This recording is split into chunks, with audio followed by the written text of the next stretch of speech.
So today what I want to do is talk about Charter Arms Revolvers, the old survivalist movement, which changed into the prepping movement and homesteading movement of today. And the Charter Arms Revolvers kind of grew out. They started production around, I think, 1968.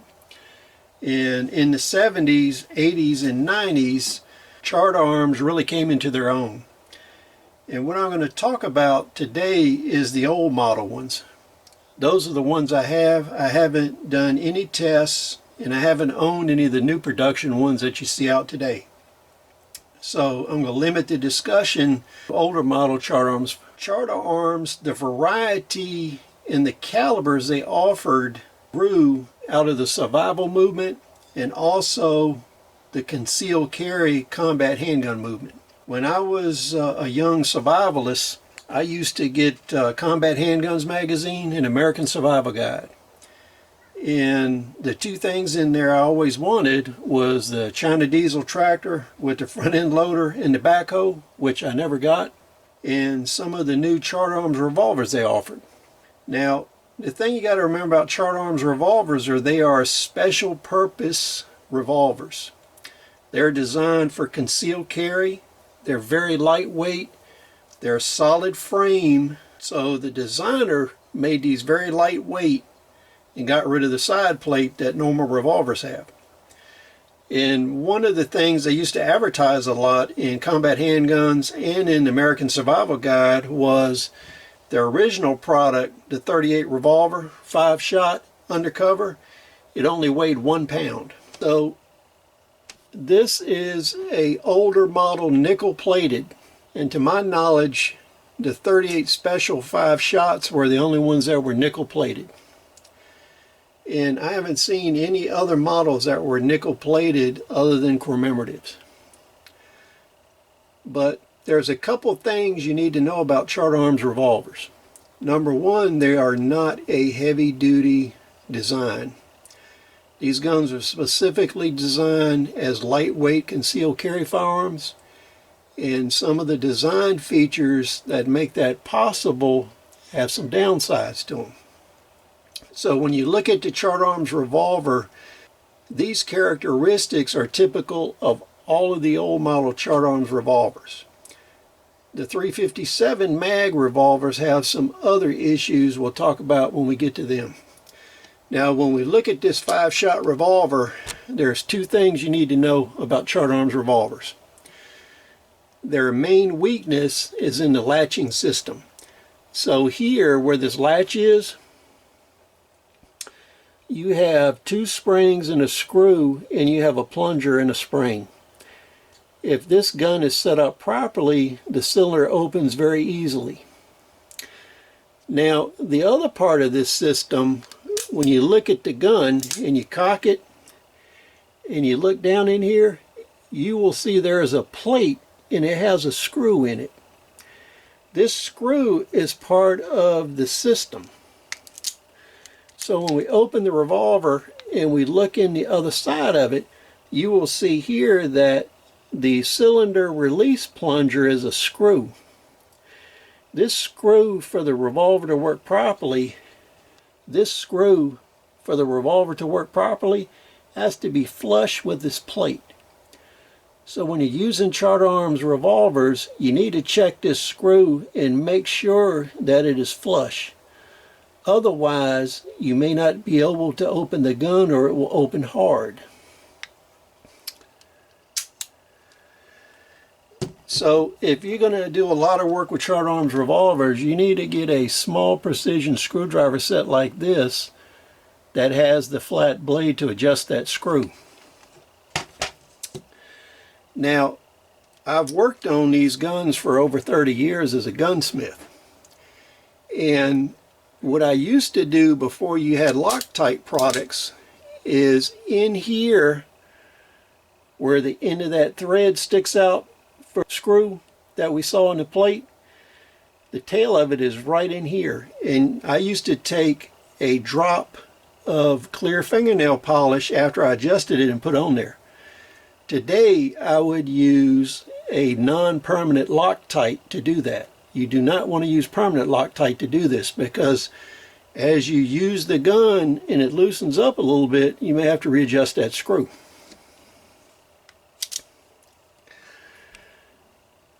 So one advantage of the Charter Arms revolver that nobody talks about is in its original configuration, not only can you open the cylinder traditionally like this, but in the guns that don't have a recessed lug, you can open the gun this way also.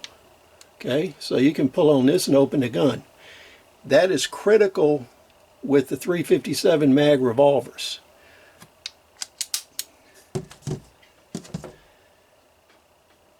This is a Police Bulldog 38 Special. It's later production, and you can see here it opens with that. But the way this lug's designed, you would have to take a screwdriver if you couldn't open it and pull this forward. So for a survival gun, I would not get a shrouded barrel on a Charter Arms revolver. I would use an unshrouded barrel so that I could open the gun by pulling forward. So that's one of the tips. Now, the original product from Charter Arms was a blue 5-shot small frame 38.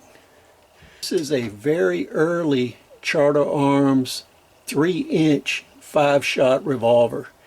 Its serial number is in the low 13,000s. This was in the first couple years of production. And when you're looking, you'll notice that the Charter Arms logo, when the company first came out, and it was changed soon after, and it was only used for a few years. This is the original logo from original production guns in around 1968-69. After Charter Arms produced the 38 Special 2-inch and 3-inch versions for a while, they came out with a 6-shot small frame 32 S&W long revolver. This is it here. So you can see 6-shot small frame. I really like the 32s. In advertising, they call this gun the Undercover Et. But all of the ones I've seen were always marked Undercover.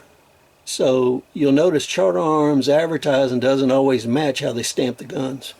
Now, another thing you need to know about Charter Arms firearms is if you plan to use speed loaders won't work with any of the early production grips. So when you're looking at Charter Arms revolvers, you have 3 types of factory grips in early production. This type of grip was the normal concealment grip. This grip on the 32 was a round butt concealment Bulldog grip. And then you had the full-size Bulldog grip. So you had 3 grip styles. And so you know, when Charter Arms brought out the large frame revolvers, they all use the same grips. The downside to all of these grips is the fact that you cannot use a speed loader when you're using these grips. So you'll either have to use a later production grip like this one, and when you look at this, you'll see how it is relieved in this area. And that's so you can get a speed loader in. But it's still a little bit too tight for my taste. So on guns that I carry, I use Pachmayr compacts. These have plenty of relief for using speed loaders, and I'll show you what I mean. So here we have a 5-shot 38, and the model speed loader that fits these is the same one that fits the Smith & Wesson Model 36 Chief Special. So you can see when I insert this, it hangs up on the grip. So you can't use a speed loader with these types of grips.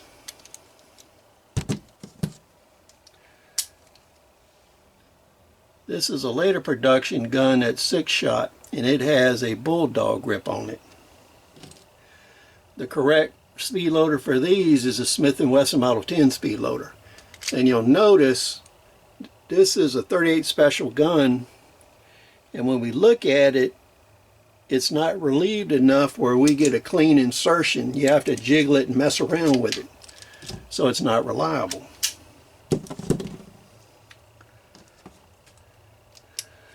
With these late model relieved grips,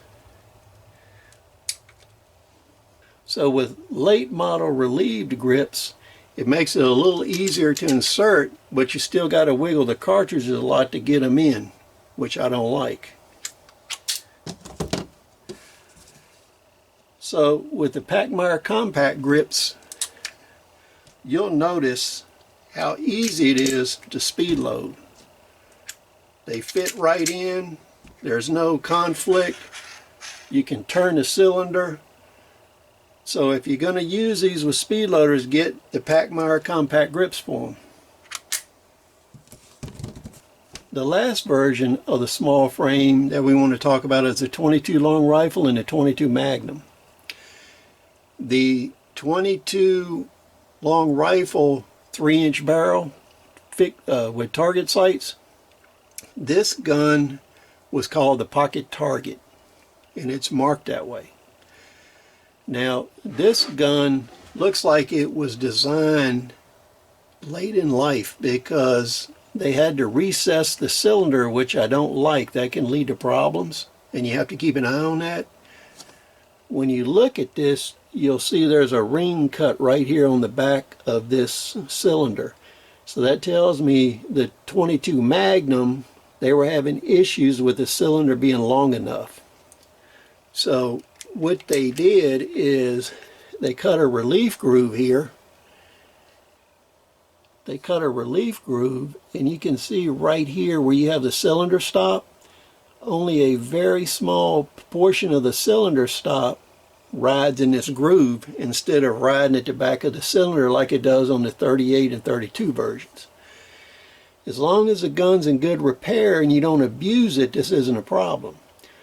But if you abuse the gun, it can actually, when you go to eject and you get a lot of wobble in it, the cylinder can come loose and come over this and come off. And I'll show you that with a 357 later in the video. So this gun came in both 22 long rifle and 22 Magnum. The 22 Magnum is the one that required the cylinder to be rebated like that because of the length of the cartridge. When this gun was made with a 6-inch barrel, it was called the Pathfinder. Most of the Pathfinders I've seen were in 22 Magnum, but you can find a few of them that are in 22 long rifle also. It just seems that 22 Mag was more popular. So when we're looking at small frame guns, those are the different versions of the early small frame guns. Then what happened is Charter Arms entered the concealed carry market for large caliber weapons. And they brought out a large frame that was 6-shot in 38 Special and 5-shot in 357 Magnum and 44 Special. Back in the day, there were no compact automatics and there were no lightweight compact revolvers. This is a Ruger Speed 6 that I carried. You can see how big this is. Smith & Wesson has a comparable gun. Colt has a comparable gun. Charter Arms came out and introduced the Bulldog revolver. So this is a Charter Arms Bulldog 5-shot 357 Magnum. Barrel lengths are very similar, but you can see the difference in size and the increased concealability in the large frame 2.5-inch barrel 357 mag. So the Charter Arms had a real concealment advantage. Now the downside was recoil is horrendous compared to other guns. This Ruger weighs almost twice what this Charter Arms does. So for recoil reduction, the Ruger beats it, but for concealed carry, lightweight, the Charter Arms wins. But it's 5-shot versus 6 shots.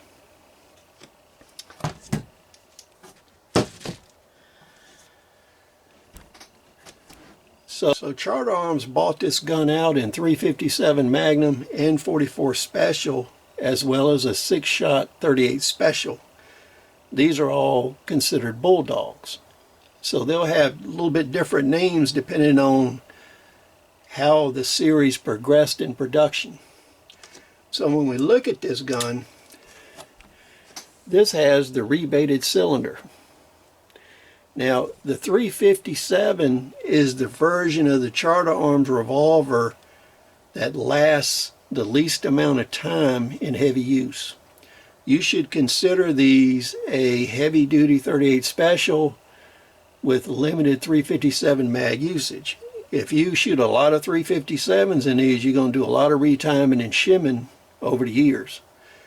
But I really like these guns because if you're doing long-range patrolling, weight is at a premium. You can carry a 2.5-inch and a 6-inch Charter Arms, 50 rounds of ammo, and it's a lightweight situation. So once Charter Arms brought out this gun with a 2.5-inch barrel, .357, then they brought out one of my favorites. This, after the 2.5-inch gun, Charter Arms brought out the 6-inch 5-shot .357 Bulldog revolver. This gun offers you a tremendous amount of power in an extremely lightweight and usable platform. Now, the recoil in .357 is pretty heavy, but you'll notice this gun has fixed sights on it in a tapered 6-inch barrel. Now, one thing I really like about Charter Arms revolvers is they have really big blocky combat sights on them. They're very easy for me to pick up a sight picture and get on target. If your eyes are bad, these sights are pretty good compared to a lot of others. So that's something to keep in mind. Now, this gun's kind of interesting because somebody that was very talented with checkering checkered a whole lot of more of the grip than came from the factory. So they actually checkered the area where your thumb would go on this gun. Now, I really like these guns as a pair. The 6-inch .357, I can hit silhouette targets at 100 meters with reliability. The 2.5, I can't. But carrying these together, you have 10 rounds without reloading. And you can use the 5-shot speed loaders with them, the same ones as you use for a .38 Special. So the Charter Arms .357 mag 5-shot, you can use the Smith & Wesson Model 36 Chief Special .38 speed loaders. And they work very well in this model.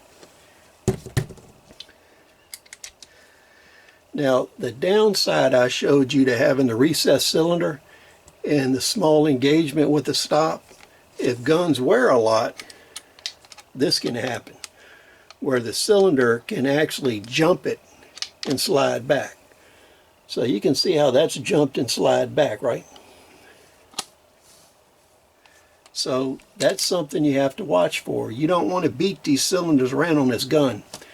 And to repair that, you either have to use art glass and a shim to build this area up, or you have to silver solder a little piece of brass on there to give you more engagement.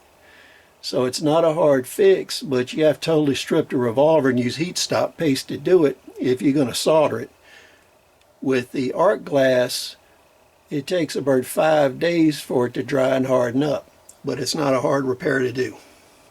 Now, one thing on the 357s, you do not have full-length ejection.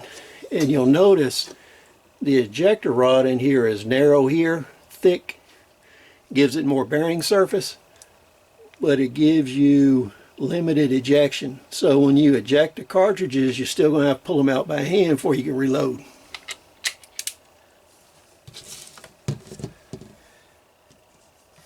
Now, I forgot to show you on the older 5-shot 38s, that's similar too. It doesn't have full-length ejection. Neither does the 32 The 22 rimfire does, but the 22 Magnum doesn't. So that's another thing you have to keep in mind. Now, the next thing that came out was the 44 Special. This, at the time, was the only large bore concealment gun that really was in existence. And this was in the 70s and 80s. This gun was popularized by Leroy Thompson in combat handguns and also by advertisements in American Survival Guide. And Elmer Keith did an article on it and shot it and liked it also. So this gun doesn't have full-length ejection, but it gives you approximately 45 ACP stopping power in a 5-shot 44 Special revolver. And you can see it has a 3-inch barrel on it. And remember, these large frame grips take all of the different styles of grips that the small frame gun takes. What I want to do next is look at the rest of the Bulldog series. So the next ones up are the 38 Special Bulldogs. And they were all called Police Bulldogs. So the first one out is a 6-shot 38 Special with 2-inch barrel. These have full-length ejection on them. I have a pair of these that I carried in my patrol jacket for years. And this is probably the strongest model that Charter Arms made. The large frame 6-shot 38 was ideally suited to the 38 Special, and it handles plus P also. And when you look at this ejector rod, you see it has a constant diameter with a reinforcing lug, and I found that these hold up very well. You can shoot a tremendous amount of rounds with these, and you don't have the problems of timing and loosening that you have with the 357s. Now, a tapered 4-inch barrel version of this was also made, but they're much harder to find and they don't seem to be very common. So the next version after the taper barrel 4-inch is the shrouded lug 4-inch, and you can see here how it's shrouded. Now this one's a 38 Special 6-shot. Now the next version that come up was a Target Bulldog. The Target Bulldogs all had a shrouded barrel like this, and you could get them in 5-shot 357 mag 4-inch, and you could get them in 44 Special 4-inch barrel.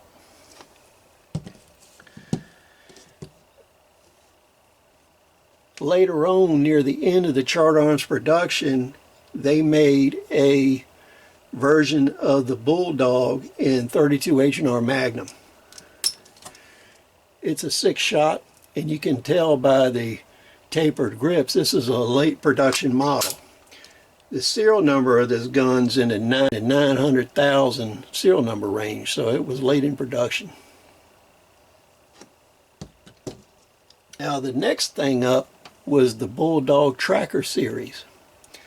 This was the 4-inch Bulldog Tracker, and this was basically a Target Bulldog without the underbarrel shroud, and it had a actual full-length heavy barrel on it. So, and you'll notice with the older Police Bulldog and the Target Bulldogs, this barrel shroud was actually glued onto the gun, so it had a tapered barrel with a glued on shroud.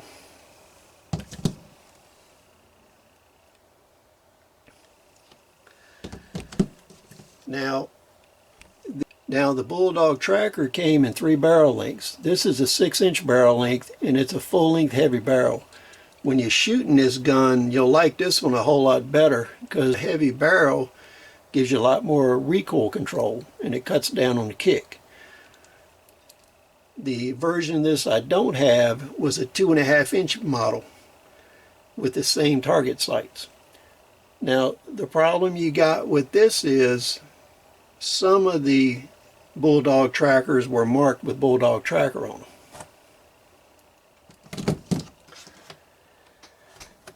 Now the last version of the Bulldog was these pug styles, and it's got a different type sight on it. And these were not marked with pug or anything else. They were just marked 357 mag. So that's a brief overview of the survival revolvers that were common in the 70s, 80s, and 90s for concealed carry, survivalist preppers, and everyday use.